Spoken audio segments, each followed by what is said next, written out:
안녕하세요. 저희는 차성윤 교수님의 창의설계 입문반 5조 컵투시조입니다. 컵 사이클 today for coffee tomorrow.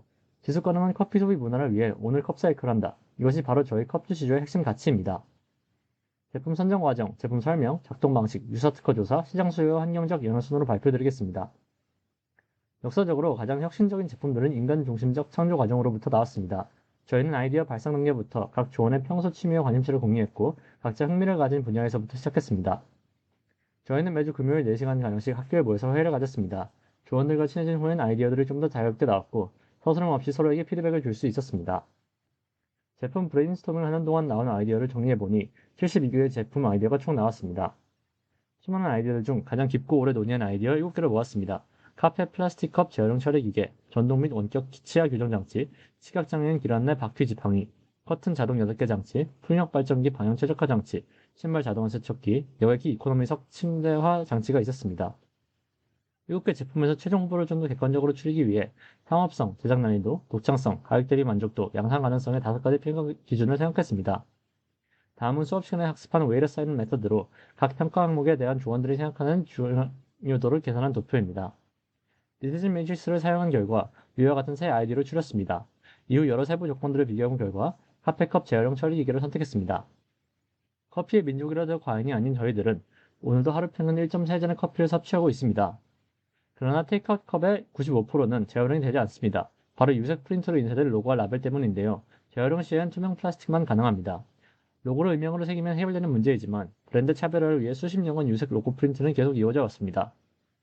저희 조의 컵사이클 기계는 카페 요령 컵에서 유색 플라스틱 부분을 절단하여 플라스틱 카페컵 재활용률을 90% 이상으로 제고시켜 환경 보존의 새 막을 열었습니다.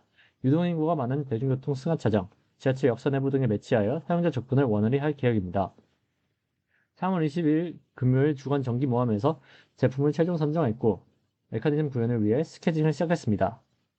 저희가 구현하고자 하는 공정을 크게 세척, 커팅 전처리, 커팅 이렇게 세 가지로 나누어 생각해 보았습니다. 컵사이클 제품의 메커니즘 구현 방식으로는 위에 5가지 방식을 생각했습니다. 이후 절단 성능, 비용, 관리 용이성, 동작 단순성, 전기 소비량의 5가지 기준을 다시 한번 웨이드 디시전 매트릭스에 입력하고 비교했습니다. 그 결과 초음파 커터 방식을 채택했습니다. 전체 메커니즘의 과정을 간단한 스케치로 나타내 보았습니다.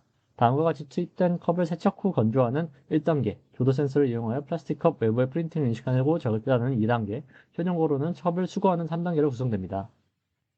1단계에서는 컵을 일정 각도 이상 뒤집은 뒤 세척과 건조를 진행합니다. 이는 2단계에서 프린팅을 인식하는 과정을 위한 전처리 작업입니다. 건조가 완료된 컵이 다음 작업을 위한 위치로 이동하면 가림판으로 공간이 차단되고 컵 안쪽에 조도 센서가 장착된 기둥이 위치하게 됩니다. 집게 안쪽 구조에 의해 컵이 회전하고 이때 광원에서 나온 밑을 조도 센서가 인식하여 컵 표면의 프린팅 데이터를 얻게 됩니다. 얻은 데이터를 바탕으로 초음파 커터로 해당 부위를 절단하고 기둥의 하단부에서 바람이 불어나와 잘린 부위를 컵과 분리하여 수집하게 됩니다. 마지막으로 3단계에서는 컵을 뒤집어 밑바닥을 밀어주는 방식으로 컵을 적층하여 수집합니다. 이때 카운팅 센서를 이용하여 쌓인 컵의 개수를 확인하고 일정 개수 이상 쌓이면 새로운 스택을 구성하여 다시 쌓게 됩니다. 컵이 입구를 통해 들어오면 먼저 세척 과정을 통해 컵을 세척합니다. 그 후 LED와 조도 센서를 통해 빛 투과율을 감지하여 컵의 라벨 부분을 삼색합니다.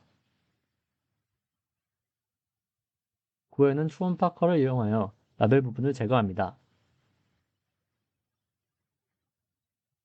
처리를 끊은 컵은 따로 분류됩니다. 유사 제품으로는 유럽 마트 내부에 비치된 페트, 알루미늄 유리병 분리수거기계와 국내 기업 단지 내 음료수병 분리기계가 있습니다. 위 수거기계는 모두 공산품 음료수병 수거기계로 저희 컵사이클처럼 컵을 절단하는 기능은 없습니다. 유사 특허를 검색한 결과 대부분은 단순 재활용 플라스틱 분리와 재활용에 용이한 컵을 제조하는 방법에 집중되어 있습니다. 즉, 본 프로젝트에서 구현해야 하는 플라스틱 컵의 유색 부분 제거 및 분류 장치는 충분한 창의성과 실용성을 보유하고 있다고 판단됩니다. 다음으로는 시장 규모와 수요 분석입니다. 2020년 한국소비자협회 자료에 의거 한국의 컵 사용량은 OECD 평균보다 훨씬 웃도고 있고 2018년 전과 10년 전 대비 컵 사용량은 600% 증가했지만 회수율은 오히려 33% 감소했습니다. 또한 저희 컵사이클의 호재 요소로는 코로나로 인한 카페 테이크아웃 컵 사용량 증가와 매년 약 15% 증가하고 있는 정부의 환경 보정 예산이 있습니다. 잠재 가국사로는 한국뿐만 아니라 세계 각국의 정부, 환경부, 대중교통공사를 설정했습니다. 환경부의 공조 시 더욱 큰 수요를 기대할 수 있을 것입니다. 저희 컵사이클은 카페컵 재활용을 재고뿐만 아니라 세계 소비자들의 올바른 플라스틱 분류 방식을 인식하고 탄소 기반 제품의 악영향에 경각심을 가지도록 장기적인 메시지를 남길 것입니다. 다음은 간트 차트를 통해 정리해본 향후 프로젝트 작업 계획 타임라인입니다. 지속 가능한 커피 소비 문화를 위한 카페컵 재활용 처리 기계 컵사이클이었습니다. 감사합니다.